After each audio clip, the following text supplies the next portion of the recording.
তার লাশটি ঘন্টার পর ঘন্টা সীমান্তের কাঁটাতারের বেড়ায় ঝুলিয়ে রেখেছিল। এমন নির্মম ঘটনা আপনি একমাত্র ফিলিস্তিন ছাড়া পৃথিবীর আর কোথাও দেখতে পাবেন না।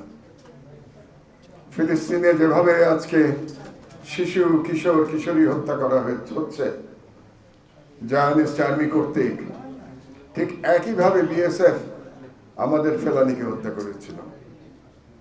আপনারা এখানে যারা উপস্থিত আছেন তারা সবাই বয়সে তরুণ, আপনাদের হয়তো সকলের মনেও নাই, কিন্তু ফেলানীর যে আইকনিক ছবিটি আপনারা এখন দেখেন, যেটা সারা বিশ্বে প্রচারিত হয়েছে, বাংলাদেশের পত্রিকার মধ্যে সর্বপ্রথম আমার দেশেই এই ছবিটি প্রকাশিত হয়েছিল 2011 সালে।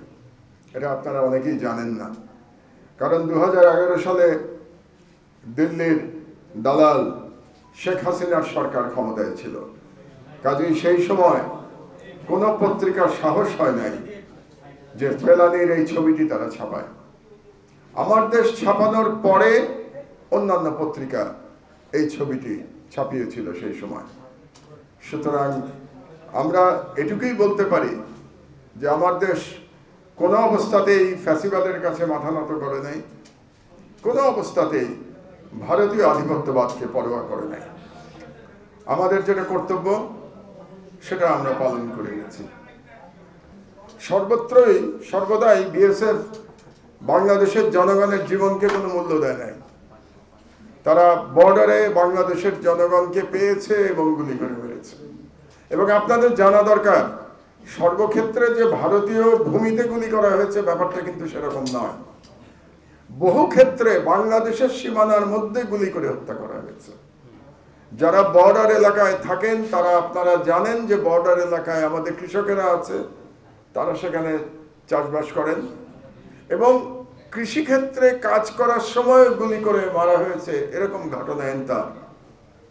তাহলে বাংলাদেশের মানুষের জীবনকে মূল্য দেওয়া হয় নাই। কারণটা হলো বাংলাদেশের জনগণের শুধু যে জীবনকে তারা মূল্যহীন মনে করেছে তাই নয়, বাংলাদেশকে তারা রাষ্ট্র হিসাবেই বিবেচনা করে নাই। বাংলাদেশকে তারা একটা উপনিবেশ হিসেবে বিবেচনা করেছে। ফেলানী মারা গেছে, কিন্তু ফেলানী একটা প্রতিবাদ স্বরূপ আমাদের সামনে আবির্ভূত হয়েছে, মরে গিয়েও। কারণ ফেলানীর যে ছবি, এটা একটা আইকনিক ছবি আমরা বলি, কিন্তু সবচেয়ে বড় কথা এটা বাংলাদেশের মানচিত্রের ছবি। আমি ফেলানীর এই ছবির মধ্যে বাংলাদেশের মানচিত্র দেখতে পাই, যে বাংলাদেশের মানচিত্রকে আক্রমণ করে গুলি চালানো হচ্ছে। বিষয়টা আমি এভাবে দেখি, ফেলানী শুধু একটি নাম নয়, ফেলানী শুধু একজন কিশোরী নয়, ফেলানী বাংলাদেশের প্রতিচ্ছবি।